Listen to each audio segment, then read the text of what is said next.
Bom, aqui a equipe PSI, ficamos com o tema energia nuclear. E aqui quem está falando é Sérgio Benício. Bom, antes de falarmos das formas de produção de energia nuclear, primeiramente vamos entender o que é energia nuclear.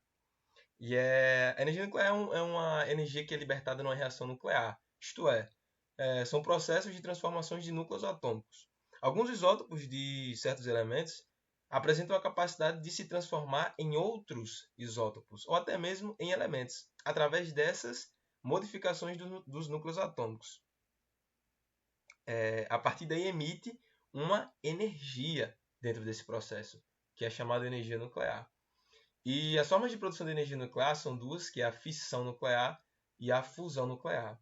Na fissão nuclear, basicamente é um processo que consiste na divisão de um núcleo em dois novos núcleos menores, num tamanho mais comparável, certo? E na fusão nuclear, é um processo de colisão de dois átomos que ocorre de forma proposital para formar um terceiro átomo ainda mais denso.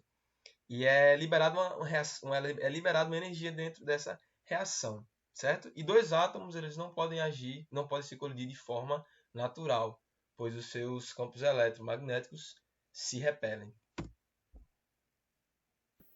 Me chamo Matheus Pereira e vou abordar as transformações da energia nuclear em energia elétrica.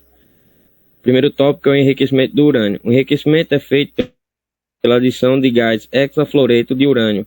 As centrífugas que separam o isótopo mais adequado à fissão nuclear, o U-235. O urânio com baixa concentração de U-235, de 3% a 5%, é usado para a produção de combustível de usinas.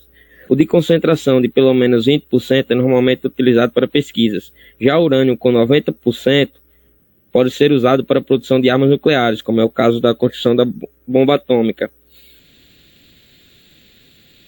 A aplicação do átomo de urânio. A maior aplicação do átomo de urânio é em usinas térmicas, para a geração de energia nuclear. O urânio enriquecido a cerca de 3,2% em urânio-235 é colocado em formas de pastilhas de 1 centímetro de diâmetro, dentro de tubos denominados varetas de 4 centímetros de comprimento, feitos de uma liga especial de zircônio, denominado zicarlóio. Varetas de combustíveis. As varetas contendo urânio, conhecidas como varetas de combustíveis, são montadas em feixes, na estrutura denominada elemento combustível. O urânio-235, por analogia, é chamado de combustível nuclear, porque substitui o óleo ou o carvão para gerar calor. As varetas são fechadas com o objetivo de não deixar escapar o material nelas contido e podem suportar altas temperaturas, vasos de pressão. Os elementos combustíveis são colocados dentro de um grande vaso de aço com paredes. Esse enorme recipiente denominado vaso de pressão do reator é montado sobre uma estrutura de concreto com cerca de 5 centímetros de espessura na base. A contenção. O vaso de pressão do reator e o gerador de vapor são instalados em uma grande carcaça de aço com 3,8 centímetros de espessura. O envoltório é construído para manter contidos os gases ou vapores possíveis de serem liberados durante a operação do reator, e é denominado contenção. Circuito primário. O vaso de pressão contém a água de refrigeração do núcleo do reator. Essa água fica circulando quente pelo gerador de vapor em circuito fechado, isto é, não sai desse sistema, chamado circuito primário. A água quente que circula no circuito primário é usada para aquecer outra corrente de água que passa pelo gerador de vapor. O circuito secundário é a outra corrente de água que passa pelo gerador de vapor para ser aquecida e transformada em vapor. Passa pela turbina em forma de vapor, acionando-a, e é a seguir condensada e bombeada de volta para o gerador de vapor, constituindo um outro sistema de refrigeração independente do primeiro, chamado de circuito secundário.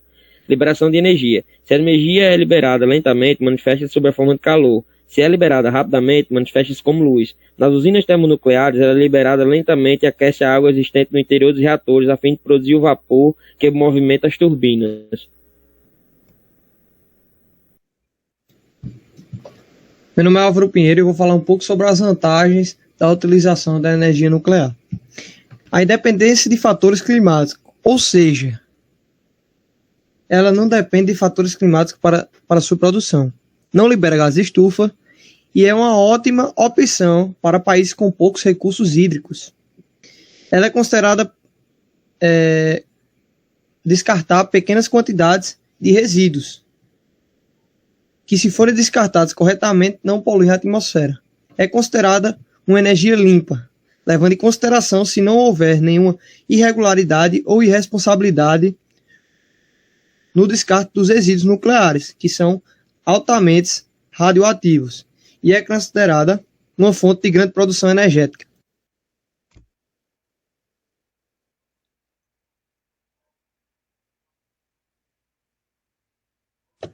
Meu nome é Arthur, eu fiquei com as desvantagens do uso de energia nuclear.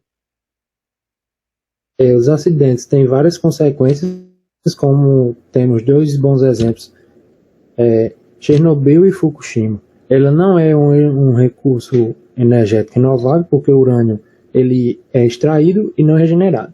O lixo nuclear, que leva muitos anos para perder a radioatividade e o perigo. E os problemas em ecossistemas litorâneos, próximo a áreas onde estão implantadas usinas nucleares. E os problemas ambientais devido ao aquecimento dos ecossistemas aquáticos pela água de resfriamento dos reatores, que é jogada em rios, lagos e mares ali próximo.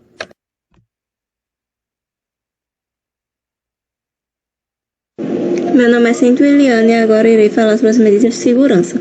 A segurança é um compromisso que está cristalizado na política de gestão integrada da Eletrobras e Eletronuclear. Ela é prioritária e precede a produtividade da economia, não devendo nunca ser comprometida por qualquer razão. Segurança nuclear é um processo contínuo, que não envolve apenas componentes e estruturas, mas também pessoas e organizações. As usinas nucleares contam com sistemas de segurança passivos que entram automaticamente em ação para impedir acidentes e também desligar e resfriar o reator em emergência. O risco não é eliminado totalmente, mas reduz a níveis baixos. Meu nome é Álvaro Pinheiro e eu vou falar um pouco sobre o cenário energético no Brasil e no mundo. Os reatores nucleares foram responsáveis por 10,4% da produção da energia elétrica no mundo. As fontes de urânio já identificadas são suficientes para suprir de 60 a 100 anos de operação das usinas existentes no mundo e ainda o cenário de expansão dessas usinas. As reservas conhecidas estão atualmente em mais de 5 milhões de toneladas e o Brasil é um dos maiores produtores da mesma. Qual o papel da importância da energia nuclear como alternativa energética para o Brasil? A expansão da contribuição de outras fontes renováveis, como eólica, solar, biomassa, deverá ser a máxima possível, porém elas não reduzirão a necessidade da complementação térmica. Todas as fontes renováveis dependem de um ciclo da natureza e requerem complementação térmica para os períodos em que não estão plenamente disponíveis. Deve-se ressaltar que diferentes dos combustíveis fósseis, o combustível nuclear urânio, do qual o Brasil possui uma das maiores reservas mundiais, não tem atualmente qualquer outro uso industrial, a não ser a geração da energia elétrica. Bom, aqui é Sérgio Benício e falarei sobre as perspectivas futuras. Todos os especialistas na área da fusão nuclear concordam que os reatores seriam excessivamente caros para os padrões na atualidade e que a tecnologia envolvida na construção e funcionamento dessas tais usinas ainda não está completamente desenvolvida. E é justamente esse o ponto mais delicado da questão, pois para avançar nas pesquisas e no desenvolvimento de protótipos são necessários investimentos enormes, sem a garantia de sucesso nos resultados a serem alcançados. Apesar de ser uma fonte de energia limitada, os cientistas concluíram que a queima de combustíveis fósseis está provocando, de fato, mudanças que são irreversíveis no clima da Terra. Temos que pensar urgentemente em soluções alternativas. Mas também há muitos críticos sérios ao dispêndio de dinheiro com pesquisas em fusão que estão relacionadas com a execuibilidade e implementação de plantas nucleares, com os problemas de resíduos e proliferação e com seu custo total. Seguramente, se pudermos imaginar um mundo tecnológico apoiado, estável, onde as crises políticas e ambientais atuais estejam controladas e razoavelmente, então tem a satisfação de nossas necessidades de energia através da fusão. Certo? É uma opção que devemos, com certeza, manter em aberto para os próximos anos. Meu nome é Cintia Liliane e agora irei falar sobre os avanços tecnológicos. O uso da tecnologia nuclear é bastante variável. Na medicina, podemos citar como exemplo a radioatividade, a qual é usada no tratamento de câncer e no diagnóstico de doenças a partir do raio-x. Na agricultura, as técnicas nucleares são bastante usadas para estudar solos, plantas e animais, como também na conservação de alimentos.